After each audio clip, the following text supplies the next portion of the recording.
ही जीवन कहाणी अथक प्रयत्नांची, स्मरणाने वाढे उमेद जगावयाची. प्रेरित प्रेरणा हा जीवन कर्मी जगला, कितीकांना देई आशा फुलावयाची. डॉक्टर मोह पिंपळखरे जन्मशताब्दी वर्षानिमित्त आयोजित केलेल्या व्याख्यानमालेत आज आपले व्याख्याते आहेत डॉक्टर ल देशमुख. डॉक्टर देशमुख हे लक्ष्मणराव आपटे प्रशाला शाळेचे व्हाईस चेअरमन म्हणून निवृत्त झालेले आहेत. 2007मध्ये त्यांना आदर्श शिक्षक म्हणून राष्ट्रपती पुरस्कार मिळालेला आहे. तसंच NCERTने शाळांसाठी आयोजित केलेल्या इनोव्हेशन इन स्कूल्स कॉम्पिटिशन या स्पर्धेत नॅशनल अवॉर्ड त्याला मिळाला आहे. तसंच NCERTच्या नॅशनल सायन्स एक्झिबिशन कॉम्पिटिशनमध्येही 2 वेळा राष्ट्रीय पुरस्कार मिळालेला आहे. अनेक संस्थांचे ते ट्रस्टी आहेत आणि एक्झिक्युटिव्ह मेंबर म्हणून ते काम बघत आहेत. विज्ञान वार्ता आणि 10वी दीपोत्सव या दोन्ही मासिकांचे ते संपादक आहेत. सध्या ते मूकबधिर विद्यार्थ्यांसाठी काम करत आहेत. हिम्मत शाळा या नापास विद्यार्थ्यांना मार्गदर्शन करणाऱ्या शाळेचे ते संस्थापक आहेत. सध्या ते युनिसेफच्या child friendly schools and systems या प्रोजेक्टचे प्रमुख समन्वयक म्हणून काम पाहत आहेत. प्राचार्य मोह पिंपळखरे यांच्या जन्मशताब्दी निमित्ताने आपल्याशी संवाद साधताना मला विशेष आनंद होतो आहे, अभिमानही वाटतो आहे. पिंपळखरे सरांच्या विषयी जसे ते शिक्षणशास्त्र महाविद्यालयामध्ये शिक्षक घडवत होते, त्याचबरोबर ते समाज घडणीसाठी समुपदेशन आणि मानसशास्त्रीय कसोट्या याविषयी ते विशेष मार्गदर्शन करायचे. कोणत्याही शाळेनी जर त्यांना बोलवलं तर ते आवर्जून त्या शाळेला पहिल्या प्रथम सांगायचे की शाळेतले सर्व शिक्षक आहेत त्यांच्याशी मला पहिलं बोलायचं आहे आणि नंतर मग मी समुपदेशनाचं काम करेल.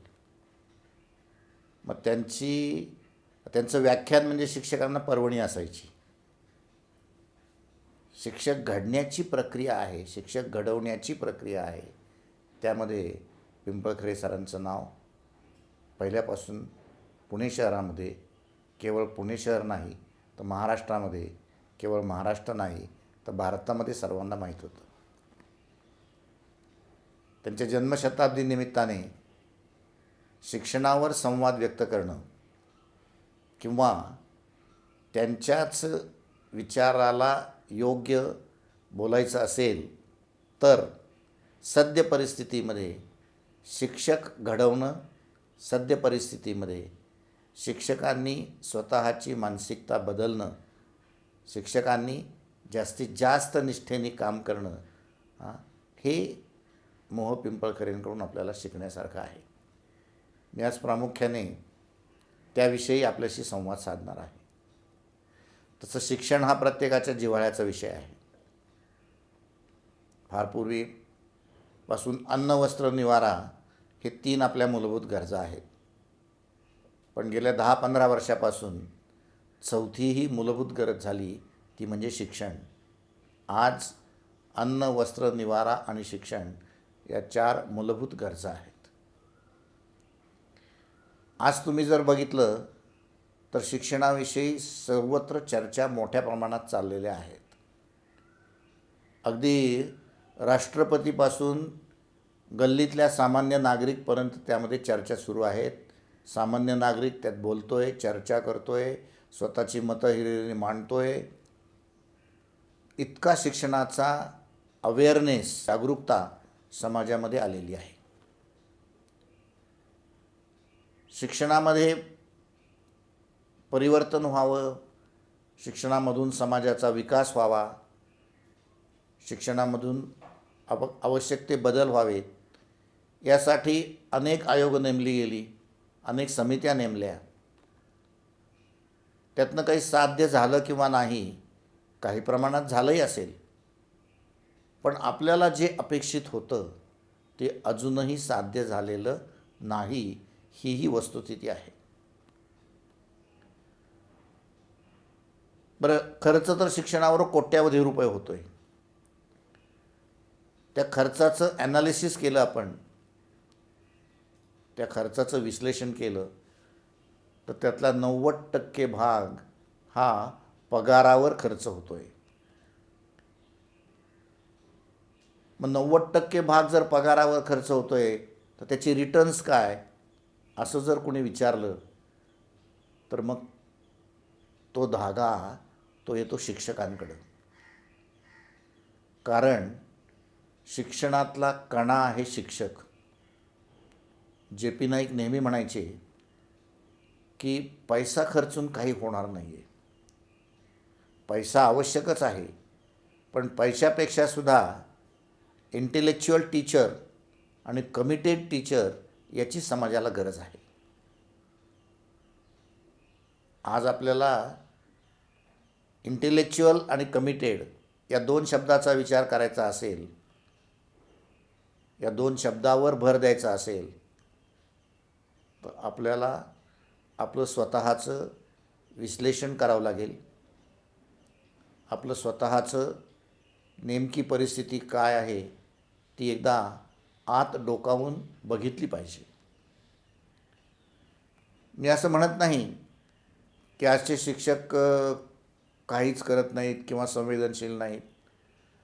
शिक्षक संवेदनशील आहेत, शिक्षक उत्तम आहेत. मी तर नेहमी सगळीकडे म्हणतो की समाजामध्ये इतकं वाईट चाललेलं असूनसुद्धा समाज चाललेला आहे, त्याचं मुख्य कारण आहे शिक्षक.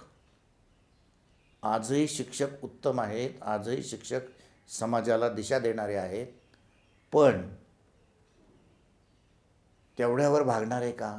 तेवढ्यावर नाही भागत. शिक्षकांची आजची स्थिती काय आहे, परिस्थिती काय आहे, मानसिकता काय आहे, ध्येयवादी शिक्षक आहेत का नाहीत? खूप लोक आता शिक्षकांविषयी चर्चा करायला लागलेले आहेत. पण केवळ B.Ed आणि D.Ed होऊन शिक्षक घडतोय का? नाही शिक्षक घडत तेवढ्याने. शिक्षकाला सातत्याने प्रशिक्षण देण्याची गरज आहे. मी तुम्हाला एक मुद्दाम उदाहरण सांगेल की सातत्यपूर्ण सर्वंकष मूल्यमापन, कंटिन्युअस कॉम्प्रिहेन्सिव्ह इव्हॅल्युएशन ही मूल्यमापनाची पद्धत संपूर्ण भारतभर आणली. पण त्याचं काय झालं? त्याचं आत्ता जर आपण मूल्यमापन केलं तर ती सर्वांना एक गंमत वाटते. त्याचं कारण काय आहे? तर शिक्षकाला पुरेसं प्रशिक्षण दिलं नाही. आपल्याला शिक्षक अद्ययावत ठेवायचा असेल, आपल्याला शिक्षकावर कॉन्सन्ट्रेशन करायचं असेल, आपल्याला शिक्षकांकडून काही नेमकं अपेक्षित घडवून घ्यायचं असेल, तर प्रशिक्षण याला दुसरा पर्याय नाही. कैलासवासी मोह पिंपळकरांच्या विचारात मांडायचं असेल तर त्यांचा पहिला आग्रह होता की सेवांतर्गत प्रशिक्षण आणि सेवापूर्व प्रशिक्षण. ते B.Edला सेवापूर्व प्रशिक्षण म्हणायचे. B.Ed नंतर सेवांतर्गत शिक्षणाचा आग्रह पिंपळखरे सरांनी कायम धरला होता. त्यामुळं त्या काळामधले शिक्षक उत्तम होते, गतिमान होते शिक्षक. आपल्याला शिक्षकांच्या प्रशिक्षणाचा विचार करावा लागेल. ते 1 आणि 2 दिवसाचं किंवा 2 तासाचं देऊन चालणार नाही. शिक्षकाचं प्रशिक्षण करायचं असेल तर सगळ्यांना वाटतं की प्रशिक्षण म्हणजे कंटेंट मॅटर एनरिचमेंट प्रोग्राम करावा. अरे कंटेंट मॅटर ते त्यांच्या ग्रॅज्युएशनमध्ये शिकलेले आहेत. आज शिक्षकांचं प्रशिक्षण करायचं असेल तर त्यांना पहिलं प्रशिक्षण कुठलं द्यायला पाहिजे? तर ममत्व. विनोबा भावे म्हणायचे की शिक्षकाने आईच्या भूमिकेत जाऊन जर काम केलं तर शिक्षकांकडून असामान्य काम होणार आहे. आईची भूमिका शिक्षकाची महत्त्वाची आहे. शिक्षक उत्तम आहे, शिक्षक ग्रॅज्युएट झाला आहे, फर्स्ट क्लास मिळाला आहे, म्हणून त्याच्याकडून उत्तम शिक्षण घडेलच का? नाही. जोपर्यंत त्याला विद्यार्थी वाचता येत नाही, जोपर्यंत विद्यार्थी त्याला कळत नाही, जोपर्यंत विद्यार्थ्यांच्या भावनांशी त्याची एकजूट होत नाही, तोपर्यंत तो प्रभावी शिकू शकत नाही. प्रत्येक शिक्षकाला ममत्वाचं प्रशिक्षण देण्याची आज गरज आहे. मी दुसरा नेहमी मुद्दा मांडतो की शिक्षकांना प्रशिक्षण कशाचं द्यावं, तर शिक्षकत्व, ज्याला आपण ॲटिट्यूड ऑफ द टीचर म्हणतो, शिक्षकांची प्रवृत्ती उत्तम पाहिजे हो.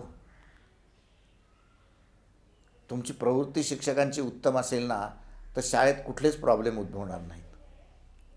आज समाज तुमच्याकडं सामाजिक अभियंता म्हणून पाहतोय. सामाजिक अभियंता म्हणजे समाज घडवणारा माणूस, समाजात परिवर्तन घडवणारा व्यक्ती, समाज बदलणारी व्यक्ती. ती तुम्ही आहात, ती आपण आहोत, शिक्षक आहोत. मग तुमची प्रवृत्ती प्रत्येक बाबतीमध्ये सकारात्मकच पाहिजे.